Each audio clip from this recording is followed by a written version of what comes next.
সুপ্রভাত। পরীক্ষা প্রস্তুতি ইউটিউব চ্যানেলে তোমাদের সবাইকে আরো একবার সুস্বাগত। আহ, যতদূর সম্ভব দেখো যে কেপি কনস্টেবলের মোটামুটি একটা টেন্টেটিভ ডেট আভাস পাওয়া গেছে। মোটামুটি ভাবে ডাব্লিউপিএসআই বা অন্যান্য পরীক্ষাগুলো হয়তো পুজোর পরে অক্টোবর বা অক্টোবরের শেষের দিকে বা নভেম্বরের ফার্স্ট উইকে হওয়ার সম্ভাবনা বেশি। তো আমরা এখন এই মুহূর্তে বেশ কিছুটা সময় পেয়ে যাচ্ছি প্রিপারেশন করার জন্য। এমনিতে যারা পরীক্ষা প্রস্তুতিতে অনলাইন অফলাইন বা প্রিলিমিন বা শুধুমাত্র যারা মেনের জন্য প্রিপারেশন নিতে চাও, তোমরা 7797427447 এই নম্বরে হোয়াটসঅ্যাপে কন্ট্যাক্ট করে নিতে পারো। আর আজকে যেটা ক্লাস শুরু করছি সেটা হচ্ছে জেনারেল সায়েন্স, কারণ এর আগে তোমাদেরকে বলেছিল যে জেনারেল সায়েন্স থেকে কিন্তু এখন ভালোই কোশ্চেন আসছে বা ভবিষ্যতে ভালোই কোশ্চেন দেওয়া হবে, মানে যে সমস্ত জায়গাগুলোকে টাচ করা হয়নি। যেমন আগে জেনারেল সায়েন্স থেকে কোশ্চেন দিলে ওপর ওপর অর্থাৎ সায়েন্স জিকে পার্টগুলো দিত, কিন্তু এখন দেখবে বিশেষ করে মেনের ক্ষেত্রেও একটু কনসেপচুয়াল কোশ্চেন আসছে বা প্রিলির ক্ষেত্রে আস্তে আস্তে জেনারেল সায়েন্স থেকে কোশ্চেন আসছে। তো জেনারেল সায়েন্স ফিজিক্যাল সায়েন্সের দুটো পার্ট। জেনারেল সায়েন্স একদিকে হচ্ছে ফিজিক্যাল সায়েন্স, আর একটা হচ্ছে বায়োলজিক্যাল সায়েন্স। তো ফিজিক্যাল সায়েন্স ভৌত বিজ্ঞানের দুটো পার্ট, একটা হচ্ছে কেমিস্ট্রি বা রসায়ন, আর একটা হচ্ছে ফিজিক্স বা হচ্ছে পদার্থবিদ্যা। তো আজকে প্রথমে আমি রসায়নের সমস্ত চ্যাপ্টার বা কেমিস্ট্রির কোন কোন চ্যাপ্টার গুলো করতে হবে সেইগুলো বলে দিয়ে কিছু তোমাদের এমসিকিউ প্র্যাকটিস করিয়ে দিচ্ছি। এবার একটা জিনিস যেটা হয়, যাদের বেসিক ক্লিয়ার আছে, যারা এমসিকিউ প্র্যাকটিস করছো তাদের তো ইউটিউব দেখে এখান থেকে হয়ে যাবে, কিন্তু যারা অধ্যায় ভিত্তিক ক্লাসগুলো করতে চাও অর্থাৎ কনসেপ্টগুলো যাদের ভালো করে ক্লিয়ার নেই, তাদের সেই ক্ষেত্রে পরীক্ষা প্রস্তুতিতে অনলাইনে বা অফলাইনে কোর্সটা নিতে হবে। তাহলে সেখানে ধরে ধরে পরপর স্টেপ বাই স্টেপ চ্যাপ্টার অনুযায়ী ক্লাস হয়। তো দেখি রসায়নের যে সমস্ত চ্যাপ্টার গুলো করতে হবে, বিভিন্ন মৌল এবং তাদের হচ্ছে চিহ্ন। প্রথমে দেখো বিভিন্ন যে এলিমেন্ট গুলো আছে, যেমন hydrogen, helium, lithium, beryllium, boron, carbon, nitrogen, oxygen, fluorine, এইভাবে যে মৌলগুলো আছে বা এলিমেন্ট আছে তাদের চিহ্ন, যেমন কেপি কনস্টেবল এগুলো পড়েছিল একবার, বা সামনে পরীক্ষাগুলোতে আসতে পারে। এবং তাদের হচ্ছে পরমাণু ক্রমাঙ্ক, অর্থাৎ তাদের প্রোটন সংখ্যা বা ইলেকট্রন সংখ্যা কি, সেগুলো পরমাণু ক্রমাঙ্কগুলো, সেই সঙ্গে যে আণবিক ভর কত, যোজ্যতা কত, পর্যায় সারণীতে বা পিরিয়ডিক টেবিল পর্যায় সারণীতে তাদের অবস্থান, এবং পর্যায় সারণীটা বিস্তারিতভাবে কে আবিষ্কর্তা, আধুনিক পর্যায় সারণীর জনক কে, বা বিভিন্ন যে পর্যায়গুলো রয়েছে 7টা পর্যায়, 9টা শ্রেণী, বা আধুনিক দীর্ঘ পর্যায় সারণীতে 7টি পর্যায়, 18টা শ্রেণী, সেখানে কোন মৌলকে রাখা হয়েছে বা কোন মৌলকে কি বলা হয়। কেমিক্যাল বন্ডিং, রাসায়নিক বন্ধনী, তড়িৎযোজী বা সমযোজী তাদের উদাহরণ।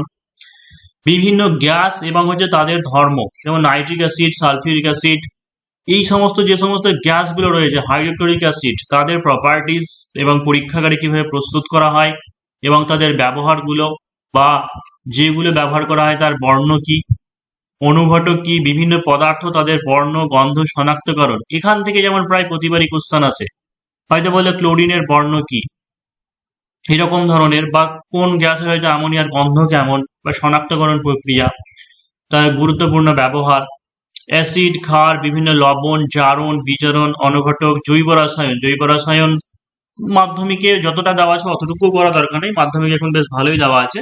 বেসিক জিনিস যতটুকু নেওয়ার, যেমন ইথিলিন, অ্যাসিটিলিন বা যেগুলো রয়েছে সেই সমস্ত জিনিসগুলো চিহ্ন, এই সংকেত বা হচ্ছে আণবিক ভর বের করা, বা তাদের বন্ধনী কোণ কত, এরকম ধরনের, এরকম টাইপের। মোটামুটি এখান থেকে তোমরা একটা আভাস পেয়ে যাবে। কিন্তু বিশেষ করে জেনারেল সায়েন্স পার্টটা যাদের কনসেপ্ট ক্লিয়ার নেই, তারা কিন্তু শুধুমাত্র বই পড়ে বুঝতে পারবে না, সেই জন্য তোমাদের একটা অবশ্যই এক্সপার্টের দরকার থাকবে। সেই ক্ষেত্রে পরীক্ষা প্রস্তুতি চাইলে অপশন হিসেবে নিতে পারো 7797427474 এই নম্বরে হোয়াটসঅ্যাপে কন্ট্যাক্ট করে নিতে পারো। জেনারেল সায়েন্সের ক্লাস জাস্ট স্টার্ট হয়েছে, তো প্রথম থেকে যদি ধরতে চাও তাহলে প্রথম থেকে এখন জয়েন করতে পারো। এবার দেখো যে কিছু এমসিকিউ কোশ্চেন দেখাচ্ছি, আহ, বলতে পারো যেটা কেমিস্ট্রি পার্ট, মোটামুটি যে কেমন কি প্রশ্ন আসতে পারে এখান থেকে। 1 নম্বর কোশ্চেন দেখো যে কোন মৌলের মধ্যে উপস্থিত প্রোটন সংখ্যাকে সেই মৌলের ড্যাশ বলা হয়। কোন মৌলের মধ্যে উপস্থিত প্রোটন সংখ্যাকে সেই মৌলের ড্যাশ বলা হয়। ভর সংখ্যা, পরমাণু ক্রমাঙ্ক, জারণ সংখ্যা, বিজারণ সংখ্যা। তো রাইট আনসার কোনটা হবে, যে পরমাণু ক্রমাঙ্ক। কোন মৌলের মধ্যে যত সংখ্যক প্রোটন সংখ্যা থাকে সেটাকে তার পরমাণু ক্রমাঙ্ক বলা হয়। আর প্রোটন সংখ্যা প্লাস নিউট্রন সংখ্যা এই দুটো মিলে যেটা হয় সেটাকে বলা হয় ভর সংখ্যা। এই দুটো মিলে, প্রোটন প্লাস নিউট্রন মিলে হয় ভর সংখ্যা। এবং কোন মৌলের যে রাসায়নিক ধর্ম সেটা নির্ভর করে পরমাণু ক্রমাঙ্কের উপরে। পরমাণু ক্রমাঙ্কের উপরে কোন মৌলের রাসায়নিক ধর্ম নির্ভর করে। তো এটা একটা ভীষণ ইম্পর্টেন্ট পয়েন্ট মনে রাখবো। চলো নেক্সট কোশ্চেনে চলে যাই আমরা 2 নম্বর কোশ্চেনে, যে একটি মৌলের অন্য মৌলের সঙ্গে যুক্ত হওয়ার ক্ষমতাকে কি বলা হয়? একটি মৌলের অন্য একটি মৌলের সঙ্গে যুক্ত হওয়ার ক্ষমতাকে কি বলা হয়? জারণ, বিজারণ, যোজ্যতা, ক্যাটিনেশন। তো অবশ্যই রাইট আনসার কি হবে, যে একটা মৌলের অন্য মৌলের সঙ্গে যুক্ত হওয়ার ক্ষমতাকে যোজ্যতা বলা হয়, যোজ্যতা বলা হয়। যেমন একটা খুব ছোট্ট উদাহরণ দিয়ে বলি, NH3 অ্যামোনিয়া। এই ক্ষেত্রে দেখো যে হাইড্রোজেনের সঙ্গে হাইড্রোজেনের পরমাণু কত আছে? 3 আছে, 3 আছে। তো এই 3 যেটা, সেটা হচ্ছে নাইট্রোজেনের যোজ্যতা হয়, নাইট্রোজেনের যোজ্যতা হচ্ছে 3। আর হাইড্রোজেন কার সঙ্গে আছে? নাইট্রোজেন। তো নাইট্রোজেনের পরে কোনো সংখ্যা কিছু নেই, কিছু নেই মানে কি 1। তার মানে হাইড্রোজেনের যোজ্যতা কত হচ্ছে? 1। তো এটাই যোজ্যতা মানে হচ্ছে যার যে যোজ্যতা সেটা অন্য কোনো মৌলের সঙ্গে যুক্ত হয়ে যাবে, এটাকেই বলা হচ্ছে তার যোজ্যতা। তো পরীক্ষার সময় ধরো কোনো একটা মৌলের যোজ্যতা বের করতে দিয়েছে, তো আমরা এইভাবে বের করতে পারি, NH3। তারপর হচ্ছে যেমন জল, H2O। এখানেও দেখো যে H এর যোজ্যতা কি হবে? অক্সিজেনের সঙ্গে যেটা লেগে আছে, মানে অক্সিজেনের সঙ্গে কোনো সংখ্যা নেই, মানে হাইড্রোজেনের যোজ্যতা হচ্ছে 1। অক্সিজেনের যোজ্যতা কত হবে? অক্সিজেনের সঙ্গে হাইড্রোজেন আছে, হাইড্রোজেনের কটা সংখ্যা আছে? 2টো, তাহলে হচ্ছে অক্সিজেনের যোজ্যতা হচ্ছে 2। এইভাবে আমরা যোজ্যতা বের করতে পারি, বা যোজ্যতার নিয়ম বের করা সেগুলো পরে বলে দেবো, যারা পেড কোর্সে আছো সেখানে হয়ে যাবে। 3 নম্বর প্রশ্ন হচ্ছে, দেখো যে একটি বিক্রিয়ায় জারণ হয়েছে বলা যায় যখন, একটা বিক্রিয়ায় জারণ হয়েছে কখন বলা যাবে? এ হচ্ছে অক্সিজেন যদি যুক্ত হয়, বি হচ্ছে ক্লোরিন যুক্ত হয়, সি হচ্ছে ইলেকট্রন বেরিয়ে যায়, ডি অপশন দেওয়া আছে, সেটা হচ্ছে সবগুলি। ডি অপশন হচ্ছে সবগুলি। তো এটা দেখো যারা পুরনো অনেক দিনের আগেকার ক্যান্ডিডেট, তাদের ক্ষেত্রে একটা জিনিস কি ভুল হয়ে যেতে পারে, ভাববে যে জারণ হয়েছে যখন আমরা অক্সিজেন যুক্ত হয় তখনই আমরা জারণ বলি, অক্সিজেন যুক্ত হলে আমরা তাকে জারণ বলি। শুধু এইটুকুই আমরা পড়েছিলাম, কিন্তু এখনকার নতুন যে সমস্ত বইগুলো রয়েছে সেখান থেকে পড়লে পাবে, মানে এখন চেঞ্জ হয়েছে না, আগে থেকেই চেঞ্জ ছিল, কিন্তু অতটা ডেপথে ছিল না।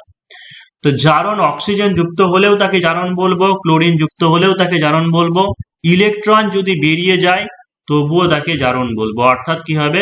সবগুলি হচ্ছে রাইট আনসার। তাহলে অবশ্যই বিজারণ যেটা হবে তার কি হবে? বিপরীত হবে। বিজারণ মানে কি হবে? যে অক্সিজেনের বেরিয়ে যাওয়া, ঠিক আছে? মানে আগে বলে দিই যে হাইড্রোজেন এবং হচ্ছে ইলেকট্রন যুক্ত হবে, হাইড্রোজেন ইলেকট্রন হচ্ছে যুক্ত হওয়া, আর অক্সিজেন এবং হচ্ছে ক্লোরিন এরা কি হবে? বেরিয়ে যাবে। এখানে একটা জিনিস বলা হয়, ইলেকট্রন বেরিয়ে যায়, তার সঙ্গে যেটা হচ্ছে হাইড্রোজেনে বেরিয়ে যায়, হাইড্রোজেনে বেরিয়ে যায়। অর্থাৎ জারণ হচ্ছে ইলেকট্রন এবং হাইড্রোজেন বেরিয়ে যাবে, অক্সিজেন এবং ক্লোরিন যুক্ত হবে। আর বিজারণের ক্ষেত্রে উল্টো, অক্সিজেন এবং ক্লোরিন কি হবে? এখানে বেরিয়ে যাবে এবং হাইড্রোজেন এবং হচ্ছে ইলেকট্রন যুক্ত হবে। তো এই সমস্ত জিনিসগুলো যেমন ফান্ডামেন্টাল নলেজ এখন ক্লাস 7-8 এই সমস্ত জিনিসগুলো দেওয়া আছে, তো ভীষণ ইম্পর্টেন্ট, অবশ্যই ভালো করে পড়তে হবে, কারণ ফান্ডামেন্টাল জিনিসগুলো থেকেই কোশ্চেন বেশি আসছে। এবার কতটুকু কিভাবে পড়তে হবে সাজিয়ে গুছিয়ে, সেটা তুমি একাই নিজে খুঁজে পাবে না, কারণ একদম অতল সমুদ্রে তলিয়ে যাবে। তারপর দেখো যে অনুঘটকের ক্ষেত্রে নিচের কোন বিবৃতিটি সঠিক? অনুঘটকের ক্ষেত্রে নিচের কোন বিবৃতিটি সঠিক? অপশন এতে দেওয়া আছে অনুঘটক বিক্রিয়ার বেগ বাড়ায় কিন্তু নিজে অপরিবর্তিত থাকে। বিতে দেওয়া আছে অনুঘটক বিক্রিয়ার বেগকে কমায় এবং নিজে অপরিবর্তিত থাকে। সি হচ্ছে বিক্রিয়ার বেগকে বাড়াতে বা কমাতে পারে এবং নিজে অপরিবর্তিত থাকে। ডি হচ্ছে বিক্রিয়ার বেগকে বাড়াতে, বিক্রিয়ার বেগকে বাড়াতে বা কমাতে পারে এবং অপরিবর্তিত হতেও পারে, আবার হচ্ছে নাও হতে পারে। যাই হোক, এই ডিতে অপশন একটু ভাষাগত সমস্যা আছে। তো আসল জিনিস যেটা, সেটা হচ্ছে অনুঘটক আমরা কাকে বলবো? যারা বিক্রিয়ায় উপস্থিত থেকে বিক্রিয়ার বেগকে বাড়াতেও পারে বা কমাতে পারে। এমন নয় যে শুধু বাড়াবে, বিক্রিয়ার বেগকে বাড়াতেও পারে বা কমাতে পারে, কিন্তু নিজে কনস্ট্যান্ট থাকে, নিজে অপরিবর্তিত থাকে। তো এখানে রাইট আনসার কোনটা হবে? অপশন সি, যে বিক্রিয়ার বেগকে বাড়াতে পারে বা কমাতে পারে এবং নিজে অপরিবর্তিত থাকে, এটা মনে রাখবো। তো অনুঘটক দু রকমের আছে, একটাকে বলা হয় পজিটিভ অনুঘটক আর একটাকে বলা হচ্ছে নেগেটিভ অনুঘটক। অর্থাৎ পজিটিভ অনুঘটক যারা আছে তারা হচ্ছে বিক্রিয়ার বেগকে সবসময় বাড়াবে, যেমন হচ্ছে ম্যাঙ্গানিজ ডাইঅক্সাইডকে বলা হয়, তারপরে ভ্যানাডিয়াম পেন্টক্সাইডকে বলা হয়। আর নেগেটিভ অনুঘটক মানে যারা বিক্রিয়ার বেগকে কমায়, যেমন হচ্ছে লঘু সালফিউরিক অ্যাসিড, এরা বিক্রিয়ার বেগকে কমায়। তারপর হচ্ছে ফসফরিক অ্যাসিড, H3PO4 এগুলো হচ্ছে বিক্রিয়ার বেগকে কমায়, এদিকে ঋণাত্মক অনুঘটক বলা হয়। নেক্সট কোশ্চেন, স্পর্শ পদ্ধতিতে সালফিউরিক অ্যাসিড প্রস্তুতিতে কোন অনুঘটক ব্যবহার করা হয়? ম্যাঙ্গানিজ ডাইঅক্সাইডের চিহ্ন সংকেতটা বলে দিই, MnO2 manganese dioxide, vanadium পেন্টঅক্সাইড V2O5, sulphuric acid H2SO4, phosphoric acid H3PO4। তো এখানে কি কোশ্চেন আছে, স্পর্শ পদ্ধতিতে কোন অ্যাসিড ব্যবহার করা হয়, স্পর্শ পদ্ধতিতে সালফিউরিক অ্যাসিড প্রস্তুতিতে কোন অনুঘটক ব্যবহার করা হয়। তাহলে তো একটা জিনিস আমরা জেনে গেলাম যে সালফিউরিক অ্যাসিড স্পর্শ পদ্ধতিতে তৈরি করা হয়, স্পর্শ পদ্ধতিতে কন্ট্যাক্ট প্রসেসে, এটা একটা কোশ্চেন হতে পারে। আর এখানে যে অনুঘটক ব্যবহার করা হয় সেটাকে বলা হয় ভ্যানাডিয়াম পেন্টঅক্সাইড V2O5 ব্যবহার করা হয়। আর ম্যাঙ্গানিজ ডাইঅক্সাইড সেটা হচ্ছে অক্সিজেন প্রস্তুতিতে, এটাও একবার WPSI এর মেনে এসেছিল, তো ভীষণ ইম্পর্টেন্ট এই জায়গাগুলো। চলে যাবো আমরা পরবর্তী প্রশ্নে 6 নম্বর, যে অ্যালুমিনিয়াম, সিলিকন, ক্যালসিয়ামের যোজ্যতা যথাক্রমে অ্যালুমিনিয়াম মানে Al, সিলিকন হচ্ছে Si, ক্যালসিয়াম Ca, এদের যোজ্যতা যথাক্রমে, অর্থাৎ তিনটেরই আমাদের যোজ্যতা জানতে হবে। অপশনে তো দেওয়া আছে 2 4 1 4 3 1 3 4 2 3 3 2। তাহলে দেখো যে তার আগে আমাদের জানতে হবে যে অ্যালুমিনিয়াম, যে হয়তো পরীক্ষার সময় তিনটের দেবে না, যে কোনো একটার দেবে, কিন্তু আমরা এখন বেশি তথ্য দেওয়ার জন্য তোমাদেরকে একটু বেশি করে কোশ্চেনটা বেশি বাড়িয়ে দিয়েছি। তো অ্যালুমিনিয়ামের জানতে হবে, অ্যালুমিনিয়ামের পরমাণু ক্রমাঙ্ক সেটা হচ্ছে 13। তো এর ইলেকট্রন বিন্যাসটা কি হয়, প্রথম কক্ষে সর্বাধিক 2টো ইলেকট্রন থাকে, দ্বিতীয় কক্ষে 8টা থাকে, তাহলে শেষ কক্ষে 3 থাকবে। অর্থাৎ শেষের কক্ষে যতগুলি ইলেকট্রন থাকছে এটাই হচ্ছে তার যোজ্যতা। তার মানে পেয়ে গেলাম যে অ্যালুমিনিয়ামের যোজ্যতা হচ্ছে 3। এরপর হচ্ছে সিলিকনের পরমাণু ক্রমাঙ্ক হচ্ছে 14, মানে ইলেকট্রন বিন্যাসটা হবে 2 8, তারপরে হবে 4, তার মানে হচ্ছে সিলিকনের যোজ্যতা হচ্ছে 4, পেয়ে গেলাম। এরপরে হচ্ছে কি, যে আছে আমাদের ক্যালসিয়ামের পরমাণু ক্রমাঙ্ক হচ্ছে 20, এর ইলেকট্রন বিন্যাসটা কি হবে 2, তারপরে হচ্ছে 8। দেখো, প্রথম কক্ষে সর্বাধিক 2টি ইলেকট্রন, পরের কক্ষে সর্বাধিক 8টা ইলেকট্রন, কিন্তু এর পরের কক্ষে সর্বাধিক 18টা, তাই বলে কিন্তু আমি 10টা দিতে পারবো না, হয় 8টা দিতে পারবো, না হলে 18টা দিতে পারবো। তাহলে 18টাতে ক্ষমতা নেই, সেই কারণে জন্য আবার 8টা দিতে হবে, আবার 2টো দিতে হবে। তাহলে ক্যালসিয়ামের শেষ কক্ষে যোজ্যতা কত হচ্ছে 2।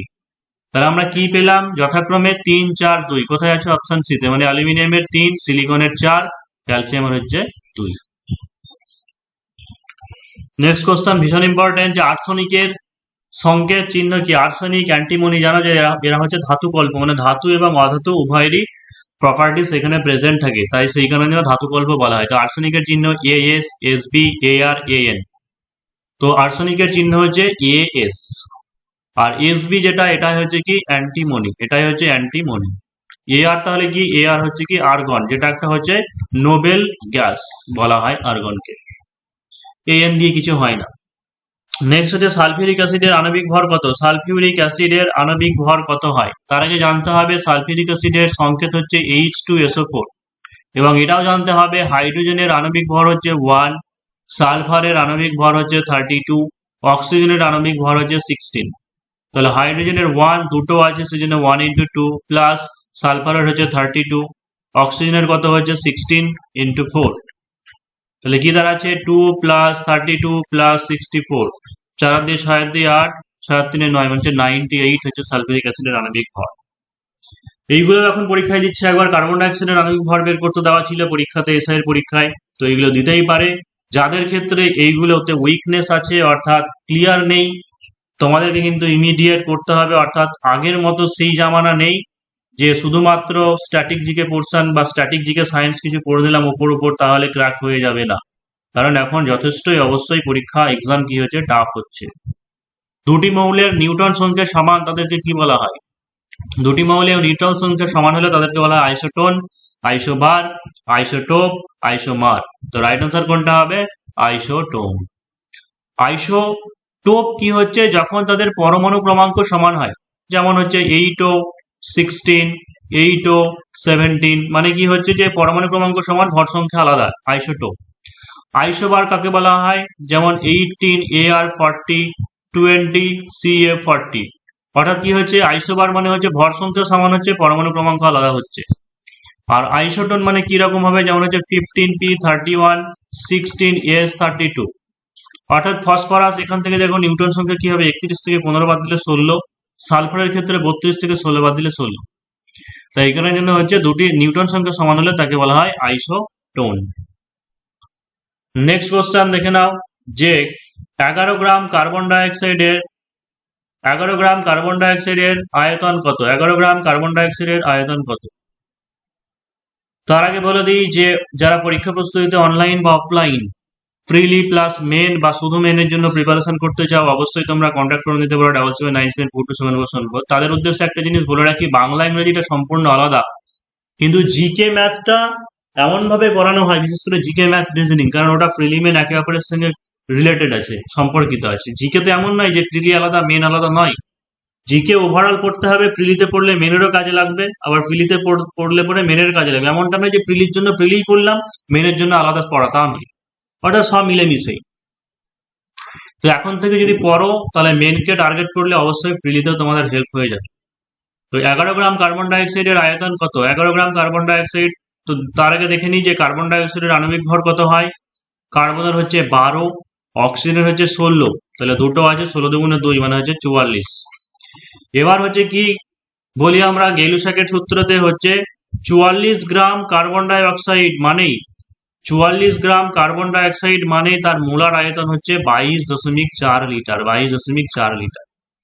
তাহলে এখানে কি দিয়েছে 11 গ্রাম, মানে 1/4 ভাগ হয়ে যাবে, 1/4 ভাগ, তাহলে 4 দিয়ে ভাগ করে দাও, 5.6 লিটার হবে আনসার। 5.6 লিটার হচ্ছে 11 গ্রাম কার্বন ডাইঅক্সাইডের আয়তন, মানে 44-এর হচ্ছে 22.4 লিটার। যদি তোমাকে 22 গ্রামের বলতো তাহলে অর্ধেক হতো 11.2 লিটার।